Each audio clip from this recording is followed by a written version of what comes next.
Bapak Ibu yang terkasih, selamat siang. Selamat siang. Selamat siang. Selamat siang. Berkah dalem. Berkah dalem. Sekitar 10 hari yang lalu, kalau ada yang tahu, itu Bapak Gunawan Prawira yang Prodia.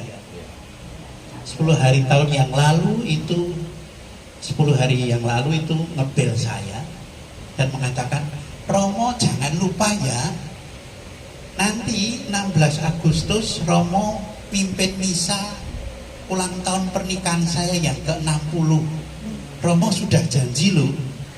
Saya kaget. Loh Pak, saya janjinya kapan ya?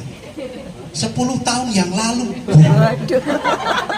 10 tahun. Waktu itu pas pesta pernikahan 50 tahun perkawinan saya mengatakan Romo nanti yang mimpin 60 tahun pernikahan saya. Romo mengatakan iya. Oh, itu janji tuh. Padahal umur kita Dan berapa, saya mengatakan, oh ya Pak, nanti coba saya lihat agendanya. Bagaimana ya, karena itu hari Sabtu. Entah hari Sabtu atau apa, harus bisa. Waduh. Karena Romo sudah janji. Tetapi apa yang mau saya katakan? Apa yang mau saya katakan ketika beliau kemudian mengungkapkan bahwa sepanjang perjalanan hidupnya adalah mukjizat. Sepanjang perjalanan hidupnya adalah suatu berkah. Dan memang manusia itu dalam kehidupannya itu kan punya 3 kecerdasan. Ya, manusia itu punya 3 kecerdasan. Yang pertama yang disebut kecerdasan intelektual. Yang kecerdasan intelektual. Kalau orang itu tidak punya kecerdasan intelektual, itu kadangkala menyusahkan, ngerepoti, atau salah menilai. Contoh ya, contoh ini tidak punya kecerdasan intelektual. Suatu ketika saya misa di penjara, ya, pelayanan di penjara dengan umat di Slamet Riyadi itu ya. Lalu setelah selesai misa, itu yang orang yang Katolik itu yang saya ajak misa itu, wah Romo sukses ya misanya, yang datang banyak. Loh. Berarti sih di penjara banyak. Kok sukses Pak? Sedih Pak. Wong di penjara yang misa banyak kok. Sedih harusnya, bukan sukses. Nah kalau di sini itu misa banyak, sukses lah. Tapi kalau di penjara, kok yang misa yang ikut banyak, itu bukan sukses, sedih. Artinya yang Katolik itu sing di penjara Banyak. masa sukses.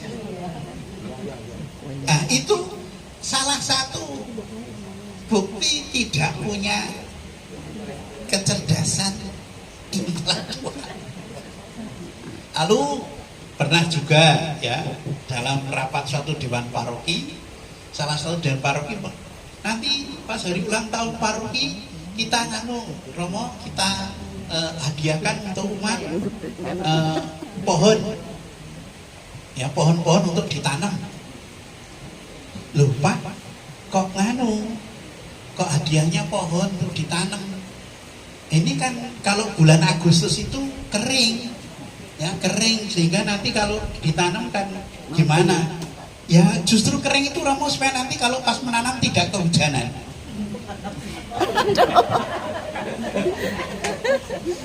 Ini orang-orang seperti ini tidak punya kecerdasan intelektual, tapi malah membuat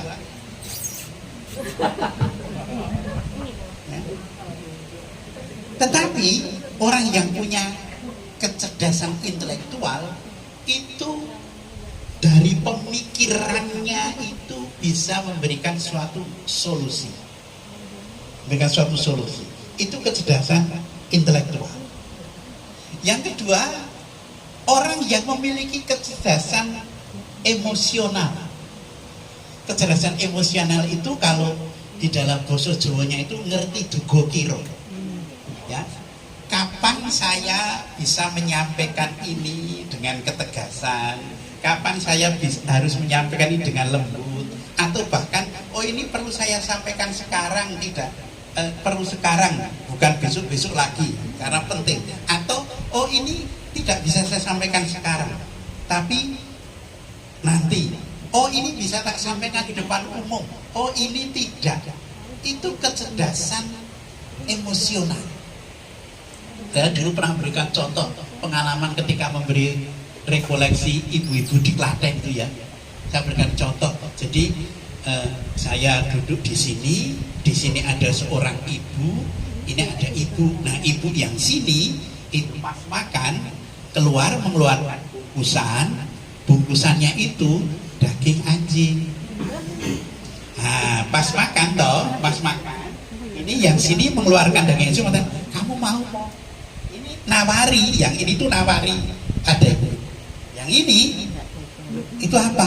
Babi, satunya bapak babi. Daging apa? Bisa tuh daging anjing, bisa tuh. Ibu ini langsung mengatakan, ih gitu kok kamu makan, aku mau muntah loh.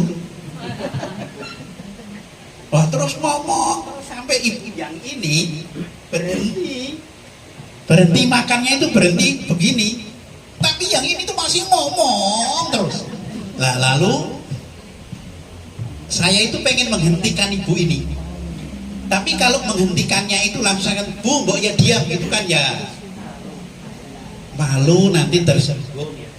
Lalu saya lihat dari bawah meja, saya lihat kakinya dia, lalu tak singgol sedikit, tak idak sedikit gitu. Maksud saya itu menengok maksud saya. Dia malah mengatakan, Romo itu kenapa kakinya nginjak-injak? Batin saya ini kok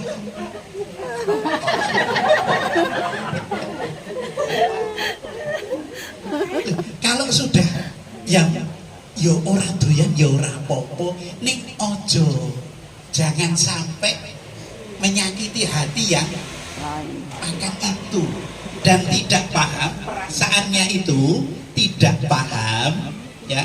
Yang sini sudah diem itu kan artinya sudah stop, nggak mau diomongin lagi, tapi ini masih ngomong terus. Itu orang itu tidak punya kecerdasan emosional sehingga tidak mampu menangkap bahasa simbol. Karena kecerdasan emosional itu dibuktikan dengan yang namanya bahasa simbol.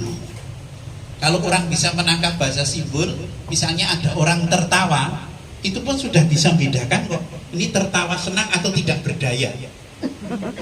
Iya, karena ada orang itu tertawa senang, tapi juga ada orang tertawa karena tidak berdaya. Coba kalau kita ngejek orang ikan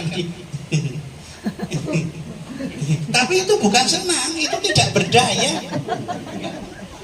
Itu kalau tidak punya kecerdasan emosional, itu kadangkala kata-kata kita secara tidak sadar menyakiti orang karena tidak mengerti bahasa simbol. Kalau ibu-ibu kan gampang sekali loh, itu bahasa simbolnya kalau sudah ini bibirnya agak naik sedikit itu tandanya biasanya sudah tidak suka. Jadi kalau sudah ngomong-ngomongan berdua, ini bahasa ibu-ibu di sana bukan di sini. Kalau sudah mulai wah itu sudah mulai, ini tanda-tanda tidak begitu senang. Kalau ibu-ibu agak gampang terus kalau tas nanti gini kan itu, wah itu sudah tanda-tanda tidak senang. Karena memang wanita itu lebih banyak yang menakutkan. Hantu-hantu itu kebanyakan wanita.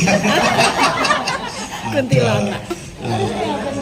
Nini pelet, mampir, ada suster kisot, ada sundel bolong, itu kan perempuan semua. Sehabis ini saya pulang hancur ini dikeroyok hantu-hantu nanti. Nah, itu saya mengatakan kalau tidak punya kecerdasan emosional. Dan yang ketiga yang disebut kecerdasan rohani atau kecerdasan spiritual. Kecerdasan rohani spiritual itu orang sudah bisa menggunakan akal dengan baik, menggunakan emosi dengan baik, dan dicirikan dengan kreativitas, kreatif, cara, metode, dan dia sudah memiliki suatu perencanaan jauh. Ya. Salah satu hal yang kadangkala kurang dimiliki orang adalah kecerdasan spiritual ketika dia tidak pernah memikirkan suatu program dalam hidupnya itu seperti apa. Jadi saya mengatakan tadi sambil contoh Bapak Gunawan tadi, dia punya kecerdasan spiritual karena dia jauh-jauh sebelumnya, aku pengen membahagiakan istriku, itu bahkan 10 tahun kemudian sudah dipikirkan. Ya, saya kadang-kala kalau mengetes itu kan, kalau pas memberi rekoreksi pada pasangan suami istri itu, saya tanya sama istrinya, kapan terakhir di suami-suami? Ya waktu nikah itu Romo selesai. Atau pernahkah sesudah pernikahan suami Anda itu membelikan anting, gelang atau kalung? Saya kan sudah bisa beli sendiri. Iya, saya pertanyaannya bukan itu ya, tapi apakah suami pernah ngajak ke toko emas itu membelikan anting, gelang atau kalung? Karena saya tahu persis peristiwa itu ketika saya masih di Purbowardayan itu, ada seorang suami itu kerangkul istrinya itu di itu apa, toko emas Gajah itu loh. Itu mengatakan, "Mah, sekarang pilih mau apa, anting, gelang atau kalung." Itu pengalaman nyata. Ya, sekarang pilih anting, gelang atau kalung. Atau malah suaminya ngajak ke toko emas, mana yang mau kau jual? Nah, kan malah repot seperti itu. Itu tidak punya kecerdasan spiritual, tapi membuat marah itu ya, membuat marah itu. Nah, dari ketiga kecerdasan itu, ketika itu diolah dengan baik, yang menjadi, saya istilahkan dalam kata pengantar tadi, kita akan menjadi orang-orang yang membawa kabar gembira. Kita menjadi Injil. Kita menjadi Injil itu, hidup kita sendiri dimanapun itu menjadi kabar gembira. Sehingga kalau mendengar misalnya nama itu, lalu orang tidak, itu lagi ya. Itu sungguh nyata. Dan akhir-akhir ini salah apa yang dikatakan oleh Bapak Paus, itu banyak orang di dalam kehidupannya karena tidak memiliki kecerdasan spiritual itu, dia hanya berpikir untuk dirinya sendiri dan tidak bisa atau bahkan tidak pernah berpikir hidupnya untuk menjadi kabar gembira bagi yang lainnya. Nah, kalau menjadi kabar gembira dimulai dari mana? Bapak Paus Franciscus mengatakan kabar gembira itu semua harus dikembalikan ke keluarga. Karena seluruh perjalanan hidup kita, apapun yang kita lakukan, kita kerjakan, kita doakan, ya, itu semua akhirnya hanya akan menjadi suatu kabar gembira, kebahagiaan ketika kembali ke keluarga. Kalau seperti saya, kembali ke gereja, lalu apa? Ya kembali ke gereja, akhirnya juga ke keluarga. Misalnya sekarang saya itu ditugasi untuk ngurusi rumah retret. Beberapa romo mengatakan, wah tugasmu sekarang lebih ringan ya, tidak seperti dulu di Mandap gini-gini. Siapa bilang lebih ringan di rumah retret yang kalau di tampung-tampung itu bisa kemarin bisa untuk menampung 155 orang, tetapi di situ hanya dibantu satu suster itu pun tidak tinggal di situ, sehingga ya belanja sendiri.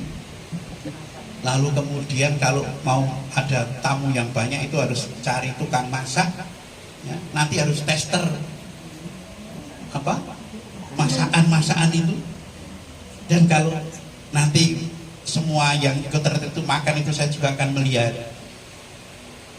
masakannya enak enggak. Kalau ada sisa makan agak banyak itu saya aduh berarti tidak begitu enak, tidak begitu enak. Tapi ini hanya saya alami sebentar, tapi yang dialami ibu-ibu itu kan sepanjang hidup. Kalau ibu-ibu itu misalnya masak, terus suaminya baik hati, lalu tidak mengatakan tidak enak, tapi hanya mengatakan aku sudah kenyang kok. Tapi sebenarnya dia itu tidak suka dengan masakan itu. Itu punya kecerdasan emosional. Sebetulnya dia itu tidak suka makanan itu, tapi mau mengatakan mau tidak enak, itu nanti tidak lalu mengatakan aku masih kenyang kok. Begitu. Tapi yang dialami ibu-ibu itu sepanjang hidup.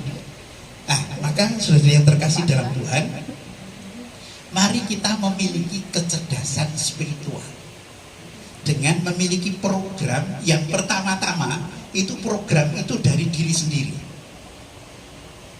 Contoh misalnya, ketika saya pindah dari seminari ke Dirjo Dipuran, itu program saya yang pertama menjadi romo. Kalau pas misa, seperti apapun keadaannya saya tidak akan marah. Itu program saya. Misalnya di Dirjo Timuran begitu pas misa anak lari-lari pakai sepatu yang ada suaranya itu.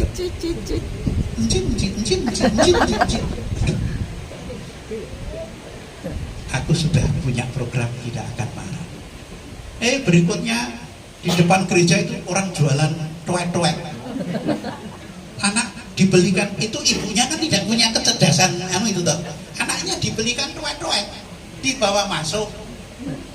Sini khotbah anaknya toek. Lari di depan altar itu, di depan mimbar toek. Saya sudah punya program untuk tidak akan marah, ya. Dan puji Tuhan berhasil sampai sekarang itu, sampai dari 2005 sampai sekarang itu, ketika misa seperti apapun keadaannya tidak marah. Itu program dari diri sendiri, ya. Karena ada orang-orang yang sampai usia tua itu tidak punya program, jadi spontanan gitu loh. Aku pengen ngamuk, ya ngamuk, ya. Aku pengen nesu, ya nesu. Aku pengen jodake, ya jodake. Itu artinya tidak punya program, tidak punya kecerdasan spiritual. Tapi bukan ya di sini loh ya. Kalau saya lihat di sini itu kelihatannya tegang semua, jadi. Nah, ketika itu nanti terpenuhi, kita punya program untuk diri sendiri dulu. Itu artinya saya memprogramkan menjadi Injil, menjadi kabar gembira. Maka dari bacaan yang pertama, bersyukurlah karena perbuatan-perbuatan baik. Itu artinya apa? Bersyukurlah karena kita menjadi Injil, menjadi kabar gembira bagi sesama. Dimulai dari mana? Dari keluarga.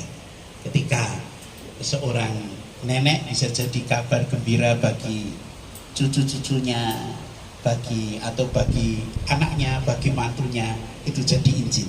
Ketika anak jadi kabar gembira bagi orang tuanya, itu menjadi Injil kabar gembira.